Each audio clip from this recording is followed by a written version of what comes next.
Hi everyone, I filmed this video about 6 weeks before lockdown and I've just had a chance to edit it. I wanted to do an experiment with the new Couture Creations alcohol inks. You can use any alcohol inks. There I'm shaking up one of their pearl alcohol inks. It has a shimmer. And I wanted to see if I coated a normal craft cardstock with various gesso, gels, etc., if I could actually use my alcohol inks. I have done many experiments like this over the years and taught many classes like this, but obviously alcohol inks are the craze at the moment, so I thought I would do a recap. So you can see I'm going through my mixed media container. I've got lots of precious items in there. Some of them haven't been used for a while, others are used all the time. As you can see, my little birdie paste is a little too dry to use at this stage, so I'm just going to mist it, both of them, as you can see. Give it a mist with water, and then in an hour or two I was going to mix those and they'll be fine again. But in the meantime, I've got a couple of different products here. This is Couture Creations Gesso. It's a fabulous product for scrappers because it's not too thick and too heavy, so it doesn't warp your pages too much if you use it for normal scrapbooking. So I'm simply applying some onto the craft. Then I'm using some Prima Finnabar Heavy Gesso. This is one of the most amazing products for mixed media. It's got excellent coverage and it's really nice and thick. You can actually see the difference in the translucency between the two brands there, but it's just for different purposes. So there's nothing wrong with the one. One is not better than the other, it's just different purposes. So now I'm going to cover a piece with clear gesso. As you know, clear gesso does exactly what normal gesso does. It preps a surface for the application of any or most art mediums. I'm going to be using some Prima clear crackle paste, just because I have it and I was curious to see what would happen with it. I'm not spreading it on too thin, neither too thick, because obviously it needs to dry and I'm going to let it air dry. I'm not going to use my heat tool. Now I'm going to be using some Finnabar Prima soft gloss gel, and this is one of my favorite products. It's absolutely wonderful. The consistency is awesome, and once again it seals and it coats, so multi-purpose, and it's also used as an adhesive.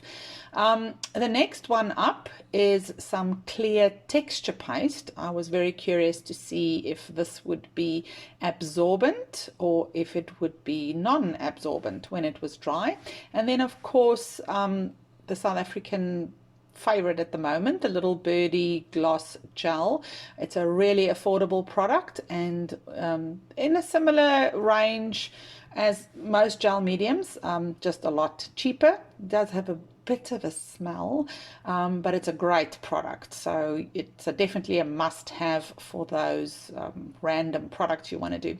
So I've left that to dry, and then I actually labeled it onto the craft. Now this little baby I brought with from Australia, and we are waiting for the shipment of these.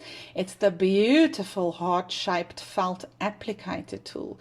If we had a price, we would let you guys pre-order them, but we have no idea when they'll arrive, and so we just can't give you a price, but they are on their way. Okay, so I'm going to be using the pearls, which means they have a pigment, and you can see that I shook them up really well. Now I'm just dripping some of the blending solution onto my various coated pieces, and the actual alcohol inks, I'm not squeezing really, I'm just letting it drop onto the blending solution mixture. Now I'm using a straw because I forgot to bring my Tim Holtz blower home at that stage that had arrived at the shop, and I'm adding the pearl, the gold metallic pearl there. You can see how beautiful that shimmer is, and here comes the little tool. So obviously it's moving the permanent marker around because it is alcohol, but just look at that. So it's definitely working on the gesso so, the alcohol inks are moving, and I think that it's really awesome. You would get a better movement on something like Yupo paper or any other coated, but this is fantastic. So if you don't have Yupo while you're in lockdown, but you have gesso, whether it's clear gesso, whether it's the thick Primo gesso, any other brand of gesso, you can see that your alcohol inks will move. Now, obviously, the color difference when I'm applying the alcohol inks to the white background is a lot more vibrant than the ones that dried clear, so that I can see the craft. Now, the texture paste is not successful because you can see that it's completely porous. Now we have the Finnabar gloss gel.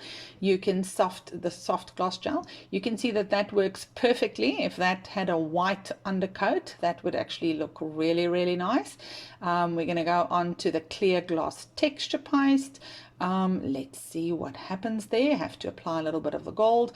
Yeah, that's also okay, but I think that I do prefer the Finnabar soft gloss gel, and the little birdie is also not too bad. So those would be my preferred clear mediums if you had to make a plan to get some coated paper to use your alcohol inks. Now, when these were finished, I cut them up into strips, and I actually used it on my Lady Pattern Bohemian Muse layout that we had on offer, I think, for the last 2 weeks, a portion of which will go to charity.